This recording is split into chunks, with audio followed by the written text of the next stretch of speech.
Mimi ya sema ndio ukweli. Ukweli ambao ni ukweli, hapo tunataka kujua. Na sasa hivi mtu mzima yoyote anajua. Ndio nakuta kwamba uchafu wa sikio ni mchungu. Yaani hiyo mtu mzima yoyote anajua uchafu wa sikio ni mchungu. Unaabisha tena. Ndio unachungi. Yaani hivyo vitu vyote. Mtu alikuwa anaenda alikuwa anajua ukweli unachunga. Ulijua na ulionja. Kwani mmoja anachomea? Alionja unajua Tuanze na hiyo skills. Sio uchafu sio ni hiyo bana huko ndani huko. kuna mdada bana kuna mdada kama nyasi kuona sasa jinsi ya kulisoa. Ukiingiza pili mchoro. Kwa maana kama kujaribu kama kumfyonza.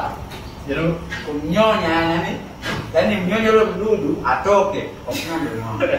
Bwana mkatana na kitu kumbe ni kichungu ndani ya sikio na mpaka leo anajua. Sasa ni kaisi sio yani ni kama ni yeye tu. Ndio kwa kingine ndio hivyo. Haya, kwa mtu mwingine ulikuwa unapata nini? Na yeye alikuwa mgirwa mdudu. Para kwa uchungu tena wake huko. Hata pale Yaani sasa ndio uchungu. Hapa ndio kwa tuliza. Ndio uchungu sana mimi. Yaani inabidi research yetu yaanzie kwamba uchungu wa ndani ya sikio unatokana na vitu gani? Nini kinafanya ule uchungu uwepo? Kwa nini na uchungu unakuwaje? Kutokana na ule uchafu wake au Basi kwa nini isingekuwa na chumvi basi kama kamasi? Kwa nini? wanadamu wanaoja wanakuwa mbona kama si mmoja? Sio amba sana wakati mtoto.